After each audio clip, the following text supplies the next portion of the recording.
What's up, everybody? I'm Dear Gamer. Welcome back to the channel today. We're back, and it is finally time for us to return to Path of Exile 2. We played the game, loved the game, did a lot of endgame stuff. Didn't finish everything, but we did a good enough amount of things. We had our Ice Monk up to 4.0, and I truly enjoyed the game. And now we're about to get a lot of changes from Endgame. They added a bunch of new gems, new endgame stuff. So this is our first time checking it out. Let's watch it together. My fan, without further ado, let's dive in. Let's go, Jonathan. On Path of Exile 2. Let's go. I'm ready. Welcome to GGG Live. Well, it's been a little over 3 months since we launched early access. Already? So it's about time for our first major content update. Today, we're going to show you an exclusive reveal of Path of Exile 2, Dawn of the Hunt, which launches on April 4th. Of the Hunt. Twitch drops are enabled on today's live stream, so make sure you follow So I can't wait to see all the changes they made to it. There's also like a 3-hour live stream afterwards. Stream, we're going to take you on a deep dive into the new Dawn of the Hunt update. Oh. We'll cover a new class, 5 new Ascendancy classes, and Let's huge go. expansions on character systems like unique items and support gems. Okay. After that, it's on to the in-game improvements, including changes to systems, a bunch of new encounters, and lots of other content. Damn, this game was so good. We'll finish up today So with good. a live Q&A session where Ziggy D will ask Path of Exile 2's game directors, myself and Mark, your questions from Twitch chat. Now we have a lot to cover today. We do. So let's get started with a trailer for Path of Exile 2, Dawn of the Hunt. Let's go. We as Mary are guided by the spirit. Now the question is, It provides prey, shelter, even love. do we play a new class or keep rocking with the monk? But for me, one day, all that were changed.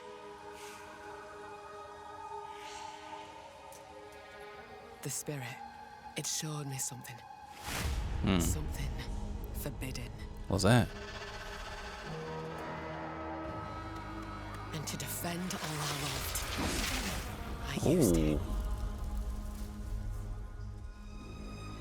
I lost everything that day.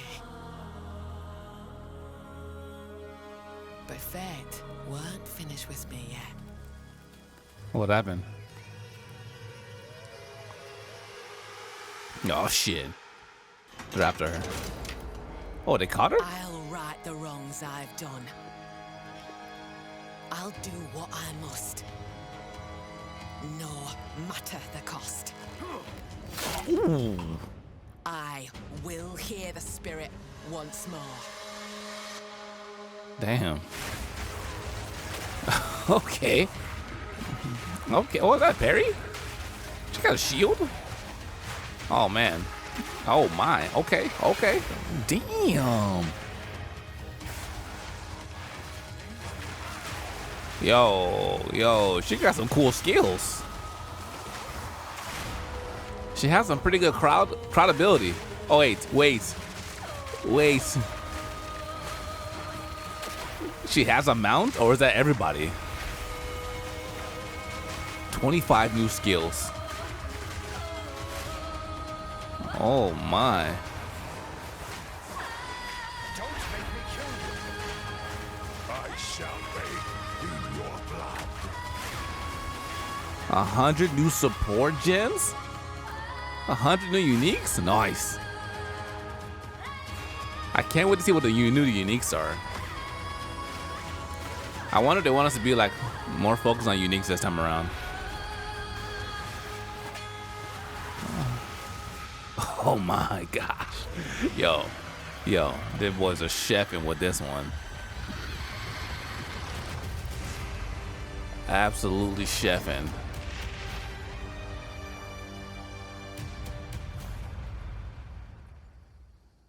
Goddamn. April 4th, same day as Monster As you Hunter. can see, in Dawn of the That's Hunt, we're crazy. introducing the first new class since early access to PoE 2, the Huntress. The Huntress is a spear-wielding as Mary warrior. Born into a society with strict traditions, she was exiled from her homeland after using the power of a skill gem to defend her village. As a dexterous spear user, she specializes in both melee and ranged combat, dashing Nice. into and out of battle. Spears have extended range and a short dash, but unlike other melee weapons, you can also throw them. That is cool. In order to make a hybrid ranged and melee character work, we had to do a lot of thinking about ways to make it fun to both enter and exit melee range. The first skill you will get as a Huntress is Whirling Slash. As well as striking in a circle around you, this skill creates a whirlwind that blinds your enemies. Leaving the whirlwind will make it explode. The more Whirling Slash is used, the bigger the whirlwind, and the bigger the explosion. Oh, that's cool. That's Once you're cool. out of there, you'll want to follow up with something ranged. Whip your spear around to shoot twisters towards your foes. These twisters bounce off walls and can hit enemies multiple times. You can also throw twisters inside a whirlwind to shoot out extra tornadoes that do way more damage. Oh, the combo skills are back. In her offhand, the Huntress will usually want to hold a buckler, which allows you to do a new skill, Parry. Oh my While god. holding down Parry, your character will counterattack any incoming attack from monsters near you. stunning Bro. them. In addition, the monsters will take extra attack damage from your follow-up strike. Bro. Some specific skills are designed to be used after a parry and have extra effects.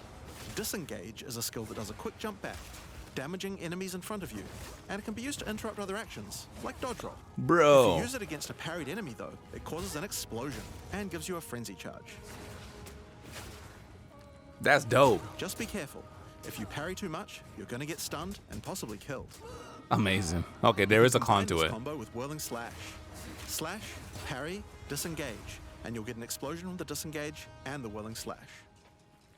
The Huntress also has a variety of elemental spear throw attacks. You could use Lightning Spear to bounce lightning between your foes. Or you could throw explosive spears into the ground. These spears take a while to detonate, but when they do, they'll incinerate anyone caught in the blast. That one's too long. A little too long. All spear throws on the Huntress can also be empowered by frenzy charges. For example, explosive spears will do an even larger explosion and leave fire on the ground. Wow. And these empowered versions can activate even more combos. Using Whirling Slash over ground fire will suck it into the whirlwind, adding fire to the explosion. So that's the bread and butter. Using twisters inside a fire whirlwind will shoot out fire tornadoes as well. And you can do similar combos with ice and lightning too. Yo, this one's Now, a key crazy. aspect of hunting is exhausting your foes by causing blood loss. This skill is Rake, which dashes towards your target and unleashes a deadly slash, opening up wounds on your enemies. Follow up with Disengage and watch them bleed out as they run towards you. Oh my. Just like Bleed. On the health That's how it was bar in of PoE monsters, 1. You can see how much blood loss the enemy has experienced, and the Huntress has skills to take advantage of this. For example, using Blood Hunt will thrust forward and cause a bloody explosion. The more blood loss, the bigger the explosion. Damn, they made her If you cool. want to cause bigger bleeds, try out Rapid Assault. The final hit of this multi-hit combo will stick a spear into your enemy for a big bleed. Damn. Now, Explosive Spear and Rapid Assault both result in leaving spears behind, either in the ground or in enemies. But there are other skills that leave spears around too, like Storm Lance, that leaves an electrical spear that arcs towards enemies. But what can you do with all these spears? Detonate them, of course. Okay. Thunderous Leap will allow you to jump onto and explode So this any one's spears just either in more the of a ground or in your enemies. Inner cluster crowd control, not Now, like as well as hunting Zipper. Animals, the Huntress also has the ability to work with them. While fighting any beast, you have the ability to tame it and use it as a companion. You can only have one companion at a time, but it will keep the mods that were on it. Try to find a rare beast with good mods to take full advantage of your ability to tame them. Whoa. Now this is just the beginning of the Huntress. We've really tried to make the hybrid ranged and melee gameplay work for this class by having a huge amount of synergy between ranged and melee Damn. weapons. You can get in and out New and skills like available for the attack Huntress. from afar. In game, you'll be slinging hundreds of insanely powerful spears, sending forth spirit animals and summoning the might of Solaris from the sky. What in the But we still world? haven't talked about Ascendancy classes yet. What can the Huntress ascend into? Well, the first Ascension class you could choose is the Ritualist. The Ritualist has embraced the darker side of his merry traditions by harnessing the power of animal sacrifice and plague. The Corrupted Life Force skill causes all enemies around you to grow volatile blood boils on their skin. When those enemies are slain, the boils will burst, spreading corrupted blood to all enemies around them. The Ritualist also excels in taking advantage of magical trinkets. The Unfurled Finger skill allows you to equip an additional ring on a finger around your neck. Bro. Taking Mystic Attunement increases the bonuses of all the rings and amulets you have equipped. What? This is one of my favorites. As the Whisper's Ask grants you a new skill, Ritual Sacrifice. Use the skill on the corpses of slain rare monsters to absorb the power in their blood to give you one of their modifiers for a short time. specialize further into ritualistic sacrifice with As the Whispers Demand, which allows you to perform that skill on yourself instead of a corpse. Cut your own hand, sacrificing some of your own blood to empower yourself. The Amazon Ascension is for those looking to hunt more than just beasts. Trained as an elite guard to the most important Asmeri elders, the Amazon will use more traditional fighting techniques mastered to perfection. The Predatory Instinct skill will cause you to reveal weaknesses in the defenses of rare and unique enemies, causing you to deal more damage. You can see those weak spots represented on their life bars. While using Elemental Infusion, any charges you consume will infuse your weapon with elemental power, causing any projectile attacks to explode on impact. Okay, this is the aggressive play one. Critical Strike skill is as simple as it sounds. It takes your excess accuracy and gives it to you as critical strike charge. Additionally, you have skills like Mystic Harvest, which allows your elemental damage to leech life. My God. And Asmeri Brew to be able to use either flask to restore both life and mana. So those are the 2 new ascendancies for the Huntress. But those are not the only ascendancies in Dawn of the Hunt. We've added a new ascension class for 3 of the other existing classes too. First up, for our warriors out there, we have the Smith of Kitava. The what? Warrior is a blacksmith in origin, taught by his father Renly. With this ascension, you can take your smithing skills to new heights by embracing power from the insatiable one himself, Kitava. What the? Smiths of Kitava are master blacksmiths and have the ability to forge their weapon, quite literally. Using the Against the Anvil notable skill, you can enhance your weapon with fiery destruction before any battle. After doing so, your attacks will release explosions on hit for maximum devastation. Oh my God, for how long? You can also use the power of Kitava to summon an animated copy of your weapon to fight alongside you. What the hell? A great blacksmith can do more than just forging their weapon though. Their armor can be enhanced too. Now you might think this Ascendancy class tree looks a little abnormal, and you're right. It is. There's a lot of notable skills all disconnected at the bottom there. By taking this point here, which is free to assign, your character is unable to equip body armors with mods of any kind. So your body armor must be normal. Sounds like a downside, right? Except now in true blacksmith fashion, you get to craft your own body armor by taking those disconnected notables with your points. What the If you want your hell? body armor to grant life, take this notable. If you want resistances, take this one. There's so many choices. Think of it like you're crafting your own body armor, just in a more literal sense. Now, let's move on to those who prefer the reassuring feel of a crossbow in their hands, the Mercenary. Alongside the existing Ascension classes, the Gemling Legionnaire and the Witch Hunter, you can now play as the Tactician. The Tactician is a former Blackguard elite. Free from the duties of a Blackguard, he is able to use his training to decimate the monsters of Rayclast and earn a healthy income doing so. You got homies or what? This training comes in the form of various skills like Suppressing Fire, which causes all projectiles to pin enemies.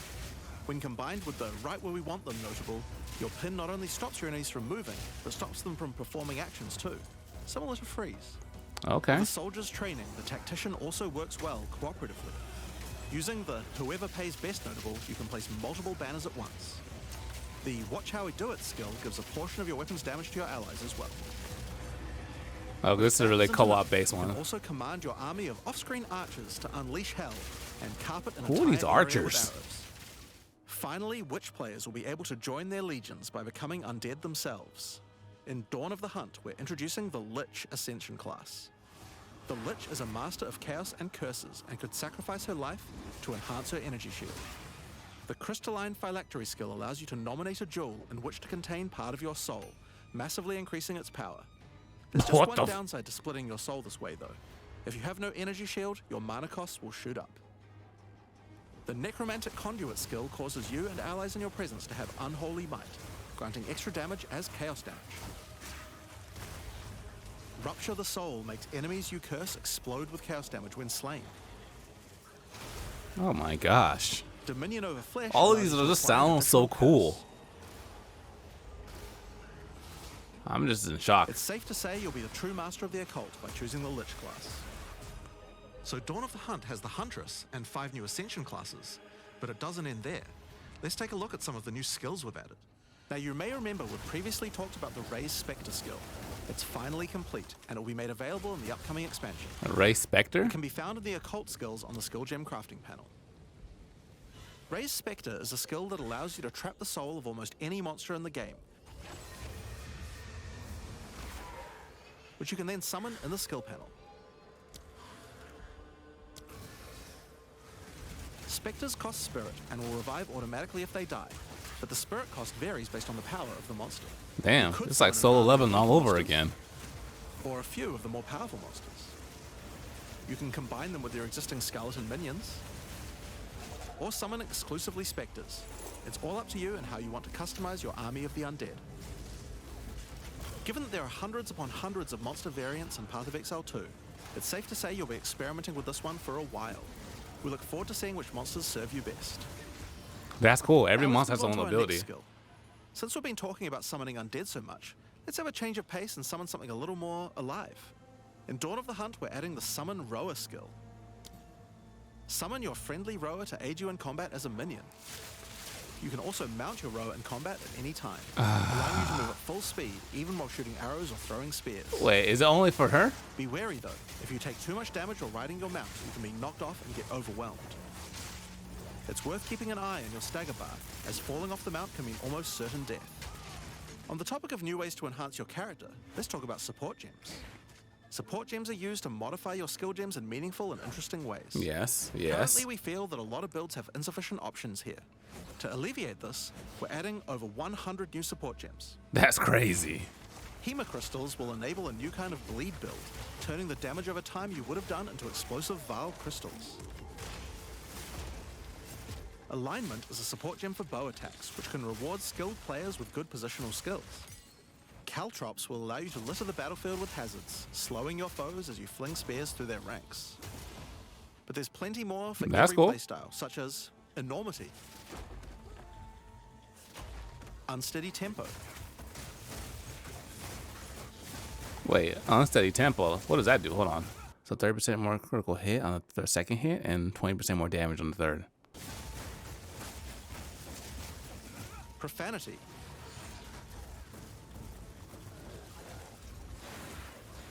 Retaliate, Nice. Syzygy. Yep, that's a real word. Syzygy. And many more.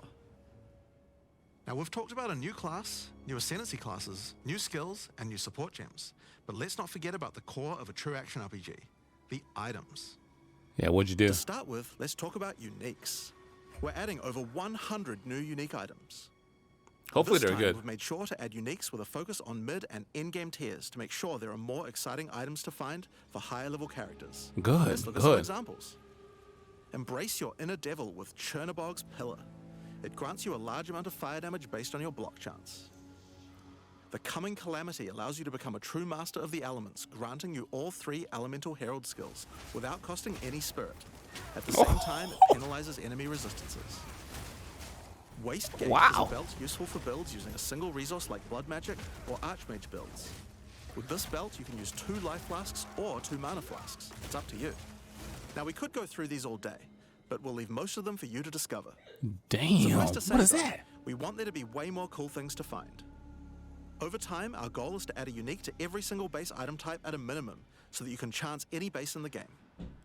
Now, given that we have the Huntress, we have a set of unique spears from early game all the way through the end game as well. One example is Scyther's Spear, which combines bleed and fire in a powerful way. It allows your ignites to be aggravated, dealing substantially more damage. Damn, the Huntress looks dope. We're also I might have introducing to a suite of check it unique out. bucklers with some interesting But parry I attacks. kind of want to check out the new stuff for Algara's Monk. Arc, for example, allows you to parry projectiles from any distance. And we're also adding our first unique charms. Bayra's Anguish will not only protect you from Ignite, but will also emit a devastating fire nova whenever you do get ignited. In sum, there's just a ton of new uniques to find. We can't wait to see the weird and broken builds that come out of it. Okay. Now, we also want to talk about crafting options. I got some In broken each major builds. update during early access, we'll be continuing to add and improve the options here. We have various new crafting tools that have been added as rewards to many of the different types of new content that we're adding. But for now, I just want to mention the changes to runes. Runes add commonly available mods, but since they only have 1 tier, flat damage mods tend to get outclassed by endgame. So we've changed runes to have multiple tiers, allowing you to get higher tier mods than before. Okay. Our plan is to significantly expand the number of more specialized mods for crafting using socketables as we add new content over time. And the first new set of those comes from what we're talking about next. In Dawn of the Hunt, we're adding Asmarian Wisps, which can be found throughout both the campaign and the endgame. The Asmeri spirit has made itself present in Rayclast, and it appears to be trying to warn, or maybe prepare us for the coming darkness. You will first encounter a manifestation of it in the Grellwood in Act 1, where you'll meet Delwyn, an Asmeri hunter who is trying to find out what exactly is causing the spirit to behave this way. As you approach the Wisp, it will flee, leading you past monsters. Any monsters it comes into contact with are infused by it. Wait, so how does it work? Do we have to Each play the spirit game is over, or associated with a just specific does revered animal within Asmeri will this culture. expansion have This its one is own a wisp of the update great bear, or and grants enemies extra life and speed. act sequence? The wisp moves faster the closer you are, and as you move away, they slow down to wait for you. But if you get too far away for too long, they'll dissipate and return to the woods. As you continue to chase the wisp, it will find and possess a rare or unique monster, granting it a new powerful ability. Because this was a wisp of the Great Bear, this monster now also has increased life and stun. But on top of that, it will periodically summon a large spectral bear that slams with wild fury. If you're able to defeat this foe, you will be rewarded. For each monster that was infused and killed along the way, the rewards will be increased. Each wisp has its own mechanics. The Wisp of the Winter Owl is a primal wisp that causes enemies to deal extra cold damage, gain energy shield, and release wind vortices on death. When infusing a monster, they will call down large tornadoes to protect their host. The Wisp of the Wild Cat is a vivid wisp that causes affected monsters to deal more critical strikes and become more evasive. When it infuses a monster, it will summon a barrage of feline spirits that will Damn, attempt to they tear have so them from the much. My gosh. If you're lucky, you may even find sacred wisps that can do some pretty crazy things to the monsters they influence. Like the Wisp of the Cunning Fox, which turns normal monsters into magics, magic monsters into rares, and rare monsters into actual bosses. What? Asmerian Wisps can drop a new set of socketable items that allow you to craft a wide range of interesting new mods onto your items. Each one may only be used on a specific item slot. As mentioned, the Asmerian Wisps can be encountered throughout the game, but there's also a new endgame map called the Asmeri Ranges, a mountain village where the Asmeri once lived, now overrun with corrupt monsters. This map always has multiple Asmerian Wisps in it, and familiar, yet not quite the same boss fight. Asmerian Wisps can also be further modified by the endgame Atlas tree as well, and by tablets. But I'm not going to be the one talking about those things. In order to cover all the new content in in-game, I'm going to hand things over to Mark. Hi, I'm Mark Roberts, game Okay, director Mark, go on ahead. Path of Exile 2. There's a ton to talk about with the endgame today, so let's dig right Damn, Path they of added Exile 2's so much. early access began with a brand new endgame, and it was So clear that it much. needed a lot of work. After Yeah. absorbing your feedback, we're ready to make some epic changes. Thank you, please. The first thing is, we just need a lot more content. In Dawn of the Hunt, we have made sure to focus on increasing the sheer number of interesting and different encounters you will randomly stumble into as you explore the endgame. Good. And the Good. second goal is to smoothen the progression through maps and reduce the amount of annoying busy work. To start with, let's talk about the new interesting stuff to find. Well, the most obvious thing to add are new maps. As well as the Asmeri Ranges that Jonathan mentioned earlier, Okay. Dawn of the Okay. Hunt also contains 7 other new maps, all with their own custom encounters. Let's start with this one. The Feral Megaliths map starts off in the wild Ezomite forests. As you progress through the forest, you will find mysterious rune-carved stones that, when touched, surge with energy. After activating all the stones, you can find a grand henge, where all the energy is coalescing. You can Okay, then what start an happened? encounter. The area darkens, a storm moves in, and a concentration of energy summons a dangerous boss. You must fight and defeat the boss to get its rewards. Once you have defeated it, summon another. And another, What the? and another, and another. Bruh. You have 10 total waves of boss fights which get incrementally more difficult. What? If you manage to defeat them, you get full boss rewards, but also opportunities to get new runes. These can only be obtained from this map. The Fractured Lake contains a surreal waterscape with fractured mirror-like objects. Whoa. As you move around the map, the terrain itself elevates from below, creating the ground you walk on. In this unique map, all the rare monsters are mirrored, so you're always fighting 2 of the same rare at the same time. Okay, which that's can be dope. Quite difficult. Wow. If you manage to overcome that challenge and make it to the end of the map, you'll be presented with a broken mirror. a powerful altar-like object that contains an item within it. The item contained within is a new base type, either an amulet or a ring, that can be crafted to have additional prefixes or suffixes at the cost of the other. The last unique map we'll show today is one based around the essence mechanic. You enter a crystalline cavern, and you will find a powerful map boss imprisoned in the center. It is surrounded by many rare monsters, also imprisoned in essences. By freeing and defeating the rare monsters, the essence they held will be upgraded to a greater essence, and be added to the imprisoned map boss. How brave are you? How many essences will you add to the boss? Overdo it, and you might lose everything. Underdo it, and you might regret it. It's your choice.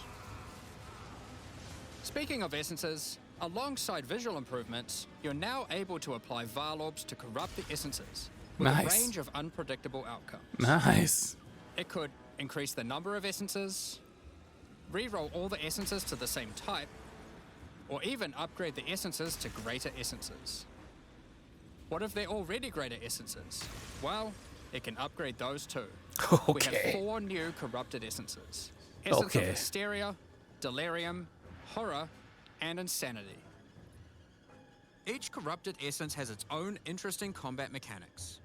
For example, the essence of Insanity causes you to question even your own mind, as monsters split into shadowy clones, and you must locate the real one before a devastating icy explosion freezes everything around it. Each of these has their own crafting outcomes. The essence of Insanity can be applied to a belt.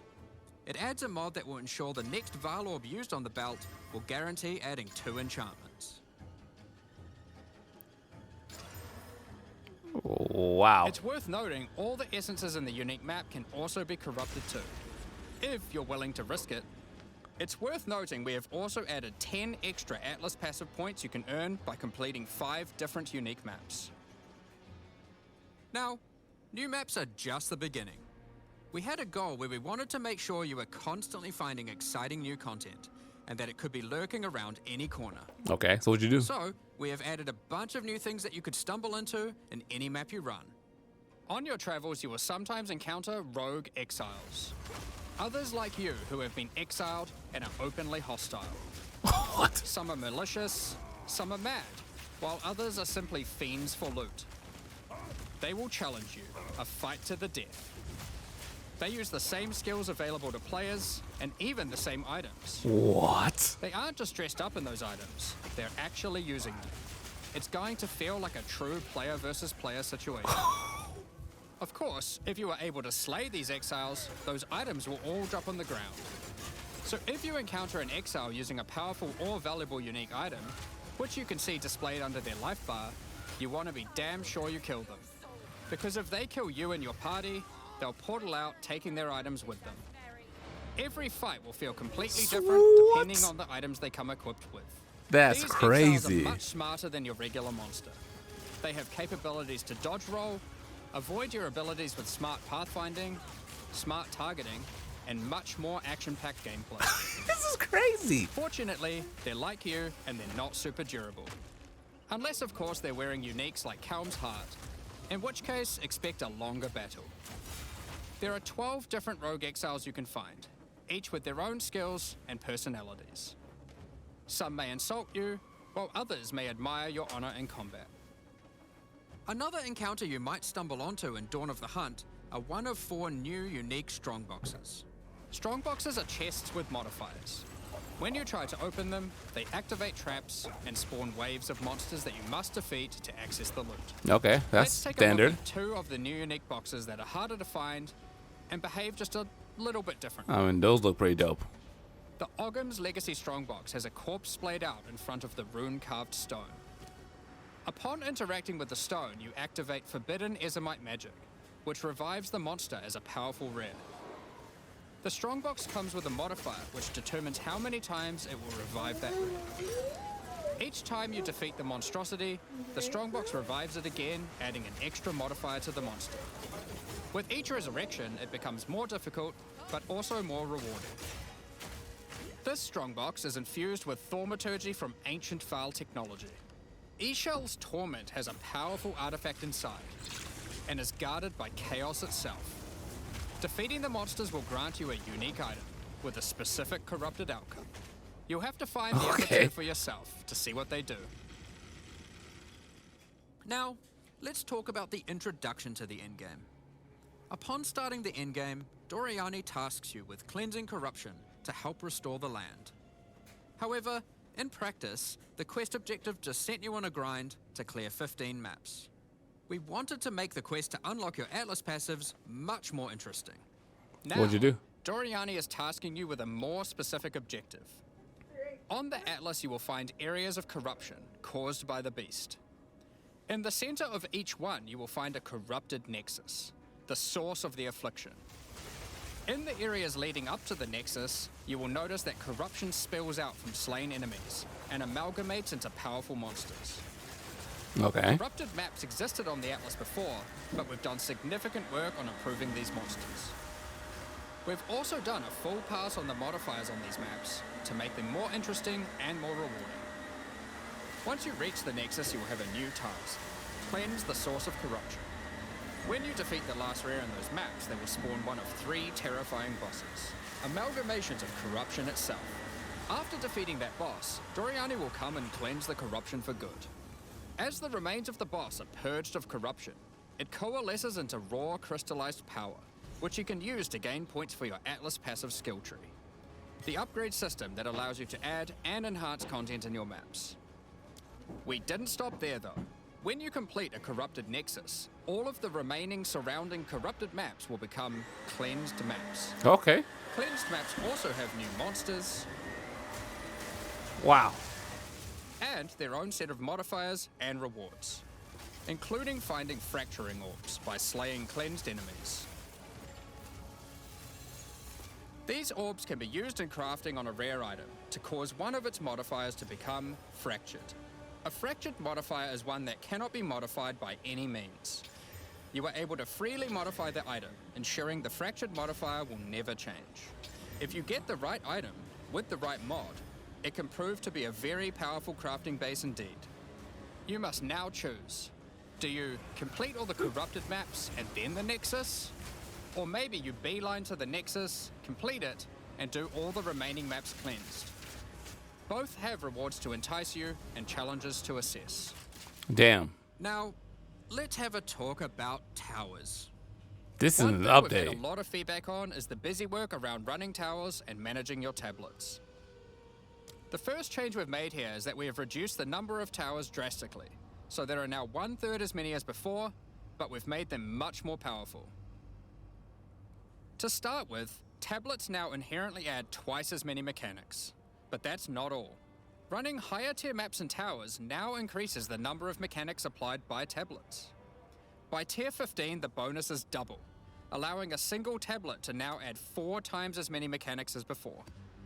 So, Jeez. we're running far fewer towers, dealing with fewer tablets, and affecting even more maps than before.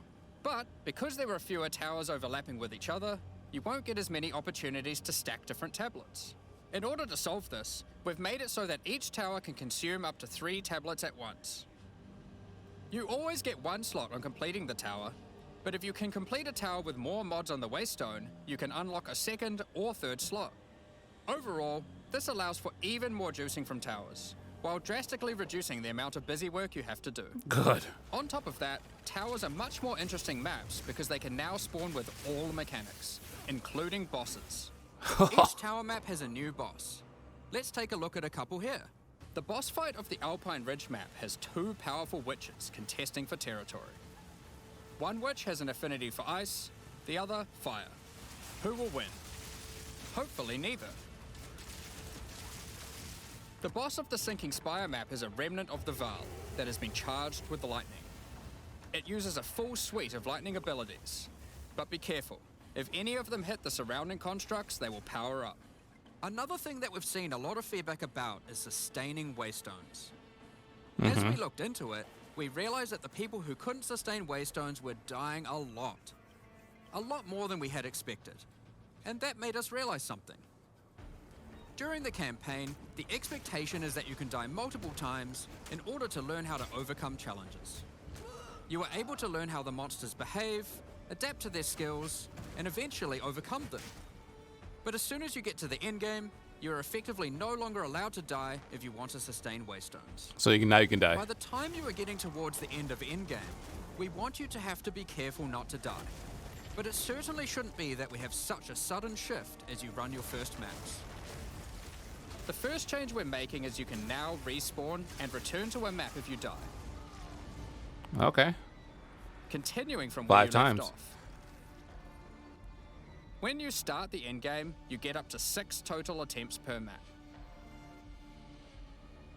As you add more modifiers to a waystone, the number of respawns goes down.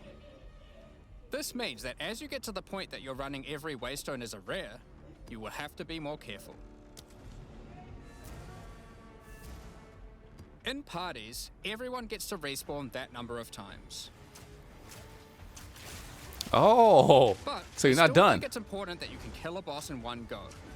In order to allow that to happen, we've made a change so that once you start the boss fight, it changes over to the same respawning system we use for pinnacle bosses. This means that the map owner can choose to respawn everyone at the same time. Another complaint we've seen a lot of is players not wanting to do the pinnacle content because of the experience penalty from dying. A change we've made here is that all pinnacle content now no longer grants experience, but also no longer removes experience on death either. Oh, okay. Dawn of the Hunt also brings the first batch of Twilight Order reliquary keys from the early access supporter packs. These keys contain items selected by our supporters. They can contain any unique item found in Path of Exile 2. If the selected item is a pinnacle boss drop, then only special keys dropped by this content will be able to provide these items. For example, Hand of Wisdom in action can only come from a key dropped by Zesht. We're also making a change that allows pinnacle boss uniques to drop at any difficulty. Rarer uniques will be rarer at lower difficulties, but still possible to find. This applies to the drop chances for the reliquary keys from this content as well. Damn. We spoke about towers and tablets earlier. Damn. But Damn. we've also added a suite of unique tablets. Each of these adds crazy interactions to the maps influenced by it. For example, this unique tablet allows you to run any map in a tower's radius without requiring connections, which can be quite useful for jumping gaps and traveling around your atlas. Amazing. And this tablet causes all runic monsters spawned during expedition encounters to be duplicated, and weakens all expedition monsters that emerge from the ground. The Atlas tree has also been expanded, and you can find many of the new mechanics there, Wow. and improvements to existing ones too. Wow. Nobody does updates like these guys. Now through this live stream we have mentioned quite a few new crafting options that we've added. New runes, corrupted essences, fractured mods and jewelry crafting bases. But we did have just one more crafting system to talk about. Recombination. What was that? Expedition was the only in-game mechanic that was lacking a crafting system, so that needed to change. Recombination is a mechanic that might be familiar to some players. It allows you to merge 2 items together. What do you hoping get? to get the best elements of each on a single new item. This new crafting bench will be unlocked as you complete your first expedition, and requires artifacts found during expeditions to fuel it. Because The no one rarer played the mods on the expeditions item you are before. combining, Nobody. The more expensive the cost. That wraps up all the major in-game changes we're talking about today. With all the system changes and new content, much time do we have left? Can't wait to get in there, It's start over. blasting maps, and obliterating monsters. There is one more thing we wanted to clarify before we move on. Which is? that all the content we've talked about today will be made available in the existing early access leagues, so you can play your existing characters. However, there will be new leagues made for those who wish to start in a fresh economy. It is recommended to start over and get the full new experience in the Dawn of the Hunt leagues. Okay, For so all start our over. existing early access players, we're really looking forward to joining you playing in this new update. For those who don't already have access and are interested in playing Path of Exile 2, Dawn of the Hunt, you are able to at any time purchase an early access supporter pack at www.pathofexile2.com. Additionally, the Paladin and Penance supporter packs are now available to purchase in Path of Exile 2 and contain 6 microtransactions each, and the full pack's face value in points.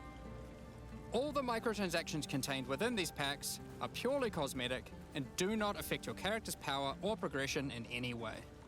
Thank you so much for your ongoing support. Yo, that was absolutely insane. Wow. So much content was added. That's actually crazy. Wow.